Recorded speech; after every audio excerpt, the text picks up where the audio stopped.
Welcome to another episode of Live and Loud with me, Santabade. We've just come out of another Heritage Day weekend, but I want to go back and talk about something that happened this weekend in Salt River, where if you know the suburb and you drive through there, you will know that there's quite a few murals depicted on the walls. And I always wondered what these were about because they didn't really resonate with me. But this weekend, the Salt River Heritage Agency and the community unveiled 3 new murals that really speaks to my heart. So the first one features Desiree Ellis, our Banyana coach, who of course you'll know grew up in that community.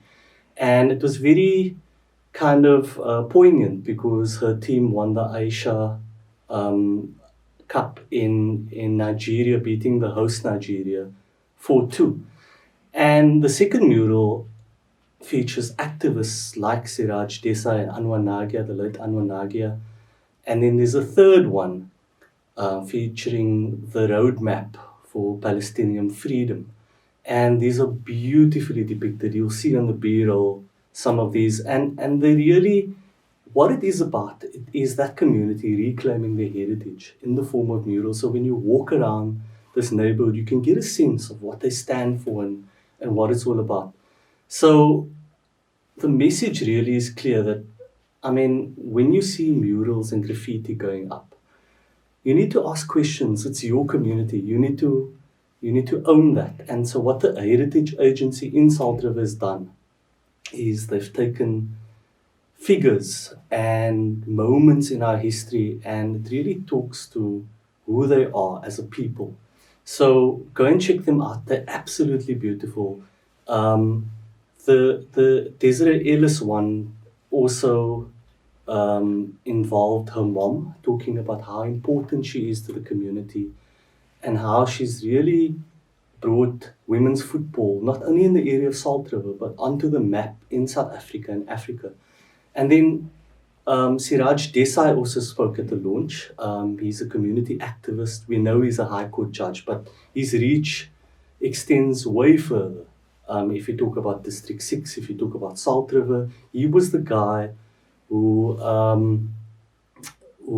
helped to set free the Salt River High activists who marched in 1976 to the CBD. 11 of them were arrested, and he was able to free them. And then, of course, something close to the heart of the Salt River people is the Palestinian cause, and these are depicted beautifully in this mural. It shows how the state of Palestine has shrunk over the years. So if you're in the area and you want to take this all in, it really is goosebump stuff. Go and stand there, take it all in, take pictures of yourself there. And you can really feel proud for what that community, an area where I spent a lot of my youth in, has achieved there.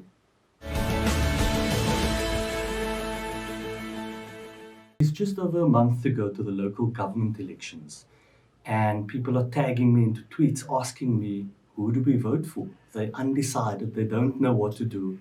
Yes, you can go in and spoil your ballot as a political statement, but that doesn't really help the cause. So what do you need to be doing? So we've seen all the campaigns and all the posters, it's all over social media, and the messaging that I'm getting is people are having a go at each other from different political parties, but they're not telling me what they stand for. So as an active citizen, you should be looking at manifestos of political parties, find out what they're about. And then it's a case of voting for the lesser of the evils, because none of them are going to clearly represent all that you stand for and all of your values. So as an active citizen, you need to go out and find out what they do. Look at their track record. So you're going to be voting for 2 things. You're going to be voting for a mayor in your big municipality, and then you're also going to be voting for a ward councillor. And this is where it gets tricky, because with little over a month to go, I don't know who's standing in my ward. And it's our duty then not to shrug our shoulders or to throw our hands up and ask, who do we vote for? But find out who's contesting these elections. Look at their track records. What do they stand for? And you're never going to find that perfect match. But if it's somebody that ticks maybe 7 of your 10 boxes, you're in luck. And that would be a candidate that deserves your vote. Forget about political parties, forget about all the fanfare and walking down streets in the middle of the road and kissing babies and cutting ribbons and handing over houses. What do they do in times when it's not elections? And that will give you a clear indication of where your X needs to go. It's important that all of us take part. We can't be apathetic. There's too much going on in our communities. Your complaints are even more valid when you've made that mark. But your service to democracy doesn't end and begin with elections. So far, driving around Cape Town, I've only really seen DA posters and the Good Party. And the Good Party's got an interesting poster. I mean, this is the visual media that we all engage with, and as a bit of a media nerd, I've noticed that the Good Party has a landscape poster for the first time. So a few people pointed out to me that how practical is this when that famous southeaster wind picks up in Cape Town and wraps that poster around the pole. But what I like about the aesthetic of that Good poster is that it stands out from the crowd because it's landscape, and it also has the candidate in a pair of boxing gloves. So check that out. And remember, you have to go out. If you're eligible to vote, go out and make your mark. It's the responsible thing to do as a citizen of this country. For Live and Loud News, I'm Gesante Bade. Staan maar nare, Mommy Girl. Hier's jou lekker vruggies en groente vir die kinders. We've got some amazing fruit here from Freshdrop. Check out the size of this orange. I mean, lamune wat lyk soos pampoene. Squashes vir die kinders met die lekker wange.